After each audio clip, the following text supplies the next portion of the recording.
So we are here at Dindetsu Toyama Station and we purchased the free pass one-day ticket to Tateyama Alpine Kurume.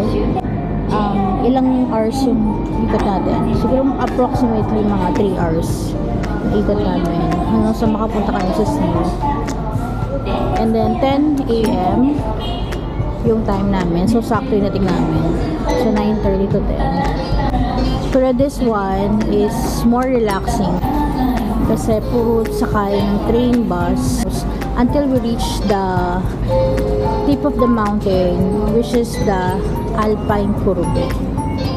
And nandun ang snow. So sana maraming snow later. First time namin mag-snow together and sana hindi lamigin yung kasama ko.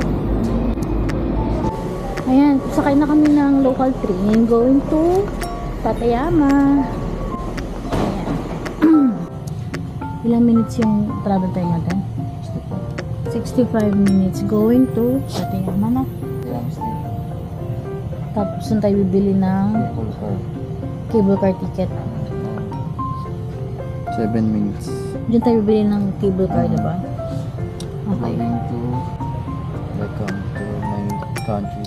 Itong Tateyama na panood ko lang siya nung nanood ako ng mga vlogs ng Japan. Tapos sobrang na-amaze ako kasi almost all season of Japan sa Tateyama. Autumn, summer, and then winter. We are now in Tateyama and we already bought tickets. So sobrang lamig, sobrang ganda ng view dito. Para ka na sa Switzerland. Sobrang ganda ng autumn. So until 4 yung ano namin, yung tour namin. So exciting to, sobrang lamig. So si Jeff, hindi na siya sure kung kakayanin niya ang lamig. Okay?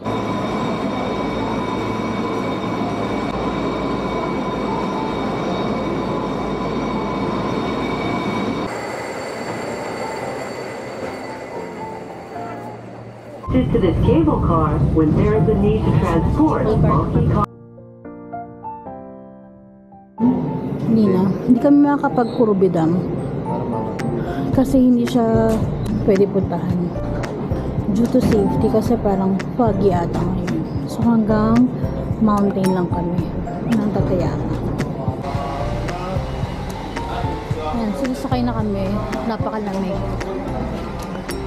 Sakay kami ng bus.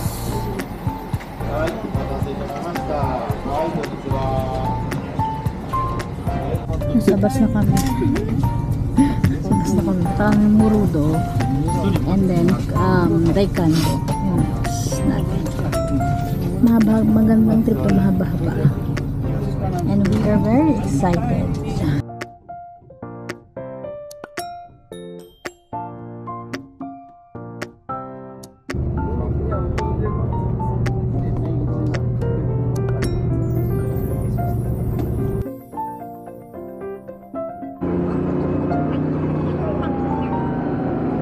We're here! Yay! So, we have reached the Murudo. Ang kapal ng snow. Ang kapal ng snow. Sobrang kapal. Akit kami dun. Yan, akit kami. Namamanid na yung mukha ko. Nasawa ko. Yay! Ayan, so sobrang kapal ng snow. Akit kami dun sa taas. Guys, Tingnan nyo. Hindi siya kapal. Ang kapal-kapal. Yan. Tara, akit tayo. Sobrang thankful kami na snow. Nag-start na, babe. Sobrang ganda!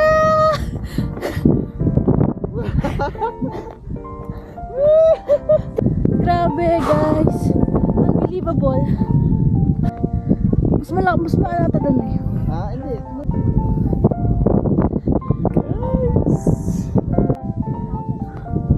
Ayan, so maglalakad kami papuntang dulo. Ito yung biggest, one of the biggest na ito. So talagang pinupuntahan siya first na. Sobrang laki naman kasi snow na talaga. Usually pag autumn pa lang siya, so party pa lang ng snow nasa bundok, but right now grabe, punong-puno na siya ng snow. Ganda.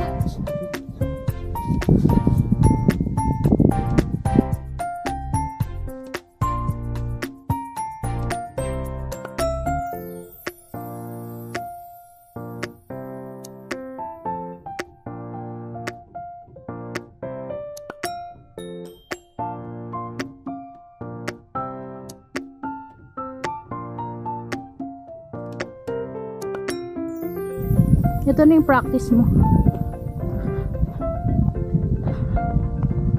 May picture tayo dito.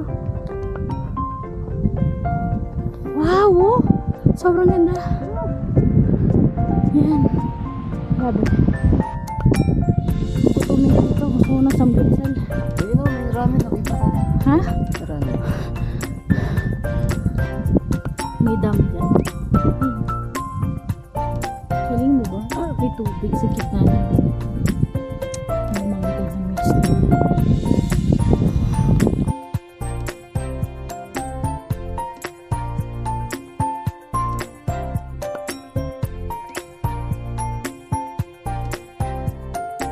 No private vehicles are permitted. Asawa ko, first time niya Road yung snow. construction between Vijayawada and Experience Kobo versus was first snow. completed in June Bakit?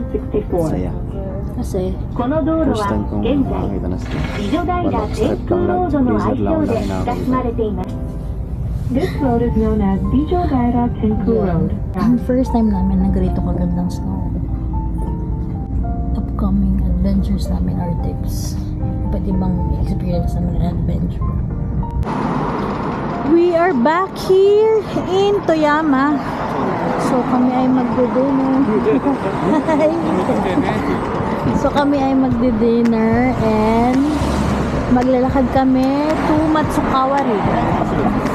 So konting stroll lang, pero kakain muna kami. Wala pa kaming maayos na kain since lunch. So nag-pork bun lang kami kanina. But today, anong kakainin natin, babe? Ramen. Ramen. Tomorrow, magkakanazawa kami. Hindi na kami nagpunta tonight kasi wala rin kami maabutan doon ng mga tourist spots pag hapon gabi na. Kasi sa Japan, nagko-close ang mga tourist spots at 6 PM. So, sayang yung biyahe namin kasi 1 hour din yun. So, we plan tomorrow instead na puntahan ng morning until lunch and then we'll go back here in Toyama para babiyahe kami sa Nagoya again ng hapon. And then Nagoya na kami for our last 4 days trip. So sobrang sulit namin lahat kasi on the first day Toyama itself is so amazing. So ang sarap ng pagkain, the weather, tahimik, ito yung mga gusto naming vibes. And then second day, Shirakawago. Third day, Tateyama. So, sobrang sulit na. Parang feeling namin, nagawa na namin lahat ng gusto namin gawin dito sa area ng Toyama area. So, talagang experience ang may iwan mo or makikip mo when you travel with your loved ones and your family. And pictures, of course. So, dami namin pictures. Yan. So, pag di namin alam yung ano, pakita mo. Ayan. Google Translate. Ayan, lalaman na namin. O, diba? Perfect. Magkano? Hindi pala siya ramen. Hindi. Noodle soup siya. So, pag hindi namin kaya basahin, dahil di mo kami marunong mag-Japanese, nag-Google Translate image kami. So, natatranslate na niya kusa. Yun ang aming lifesaver pag ayaw namin maligaw.